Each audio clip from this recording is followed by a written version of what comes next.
The new 3.10 Path of Exile expansion Delirium has just been announced. Delirium is a league where your senses begin to fail you as a mysterious affliction starts to take over your mind. As your sanity is consumed by this delirium, new enemies will emerge to challenge you and existing ones gain new and terrifying enhancements. There are many new bosses, dozens of new modifiers, as well as a new type of item that will allow you to customize your skill tree like never before. In this video, we're going to talk about the new features coming to Path of Exile, as well as the changes being made to existing content, and my thoughts on how Path of Exile is shaping its strategy for content as we approach Path of Exile 2. Remember, if you enjoy my content, make sure to like this video and subscribe to my YouTube channel. It's the best way to see new content about the Delirium League that I'll be posting as we learn more information in the coming weeks, all the way up to the March 13th release. Don't forget that I stream live in the evenings at twitch.tv/bigducks, so if you have questions about the new league, or want to see me theory crafting about possible builds that will do well in the upcoming Delirium League, you can find links to my Twitch stream, Twitter, and Discord server in the description below this video.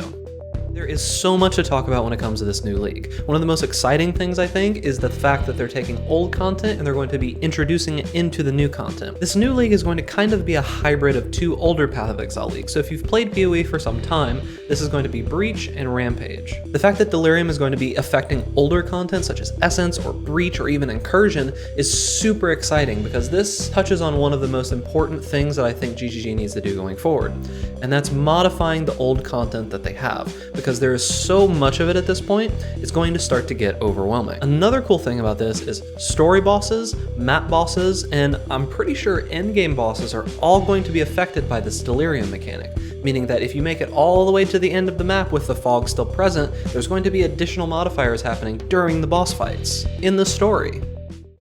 As you enter the Mirror of Delirium, your mind begins to fail you as a dense fog rolls across the battlefield, enhancing the monsters within as well as adding special Delirium enemies. The further you push into the fog, the more powerful and deadly this mechanic becomes. However, if your willpower begins to fail you, you can always retreat backwards, allowing the fog to deplete and returning yourself to normalcy. I spoke before about how GGG is doing a good job of rehashing their old content in new and interesting ways, and I think another major point I want to make here is GGG is particularly focusing on making their new content that allows you to choose your difficulty and push as far as you would like. You can see the start of this in Metamorph, and now with Delirium, they've further expanded upon this ideology, and hopefully going forward, this will allow both new and veteran players to find something worthwhile to invest their time into. Now, I know what you guys really want to hear about, and that's going to be the items and the new skills and all that kind of stuff, so we're going to start with items. Hold on to your seats, because this is, and I quote, one of the most significant improvements to build customization since the introduction of Ascendancy classes. That's a direct quote from the website. So if you're overwhelmed by the depth of the skill tree right now, it's time to put on your big boy hats because you're going to need a degree in theoretical tree building to be able to understand what's going on in this new league.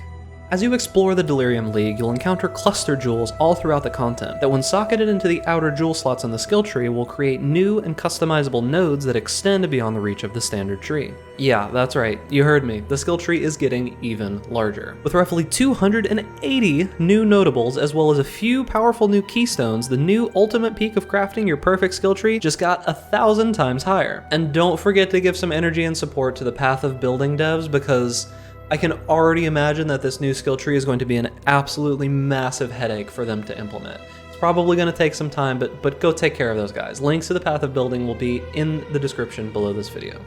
Beyond the cluster jewels, there will be new currency types added that are unique to the Delirium League. These orbs of Delirium will allow you to modify in-game maps to grant you specific rewards according to the type of orb used. These rewards at first glance look very similar to the loot patterns GGG has used in the recent leagues, so expect these style of reward drops to continue going forward. There are also going to be splinters dropping that once stacked to 100 will create a simulacrum. I don't know why, but I can't seem to say that word properly, so let's ask Google. How to say this? Simulacrum. Okay, let's see if I can get this right. There are also going to be splinters dropping that once stacked to 100 will create a simulacrum that leads us into the unknown depths of the mysterious being behind Delirium itself. And if you asked me, I would say he reminds me a little bit of Cirrus, but as of right now, we don't know anything else. As with every Path of Exile expansion, there will be new unique items and divination cards added to the current pool. So if you thought that you had a grasp on all of the items in this game, buckle up, because things are changing in these parts, and if you aren't up to speed, you're just going to be left in the dust.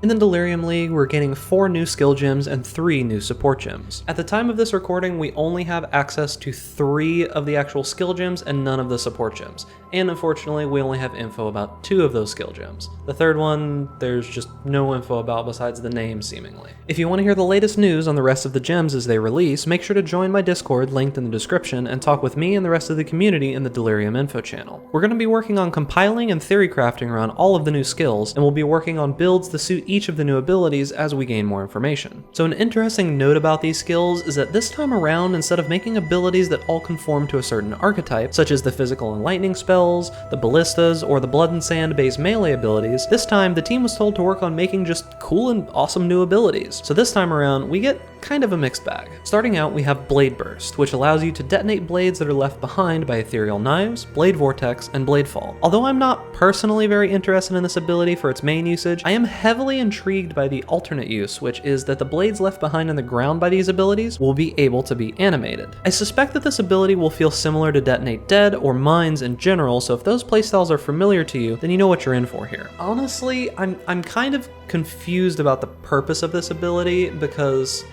Blade Vortex already has good single target, so it doesn't really seem too useful for Blade Vortex unless there's some kind of crazy AoE that I'm missing and I haven't seen. And I guess for Ethereal Knives and Blade Fall, it'll just be a good single target option. We'll have to see. There's not enough information about this ability out yet for me to really make that determination. Although, I will admit, it's a pretty cool idea, and the portion about it fixing the animate weapons problem on bosses is something that we've been asking for forever, and I'm glad that GGG finally implemented it.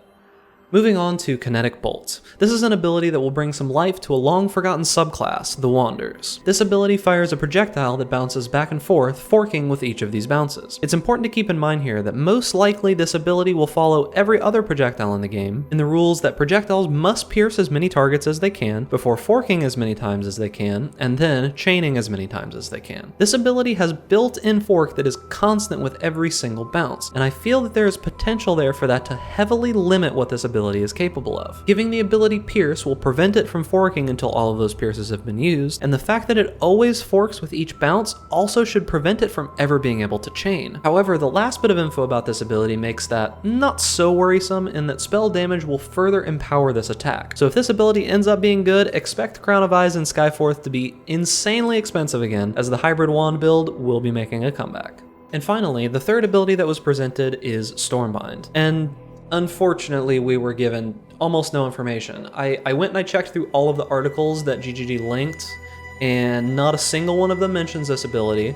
All that we really got was just a picture, which I'm going to put up now, and that's it. So the more that I learn about this, the more that you'll know about it. It'll be in my Discord, like I said, about the previous things, so go check it out there. In addition to the League and all the goodies that come with it, we have been told that there are going to be improvements to the endgame, which includes Conqueror spawning becoming deterministic, which is arguably the absolute best change in this entire League that's been announced so far. What this means is that after meeting Cirrus in the endgame, instead of the Conquerors spawning randomly, they will spawn after a set amount of maps, which you can see in the graphic on your screen now. This fixes the largest problem I've had with the new Atlas and has me absolutely ecstatic about the future of endgame mapping and PoE. In addition, there are going to be more incentives for reaching higher awakening levels, as well as improvements to the Vol side areas located in maps, which were unfortunately quite underwhelming. At first glance, Delirium is shaping up to be an absolutely monstrous expansion with some of the biggest changes to the core of the game that we've seen in some time. I am, however, slightly worried about GGG's fascination with making things difficult to see, and the fog itself just seems to be more visual clutter in a game with already heavy visual clutter. Hopefully I'm proven wrong here once we actually get into the League, but only time will tell. In the coming weeks leading up to the 3.10 Delirium release, I'll be updating my Discord with any information pertaining to the League itself as it becomes available. Be on the lookout for a video going over the patch notes when those are released, as well as starter builds for the Delirium League. And that's going to be it. Remember to like this video and to subscribe to my YouTube channel if you enjoy my content and want to see more of it, but that's going to be it for me. Make sure to keep an eye out for those videos coming in the future, and I'll see you next time.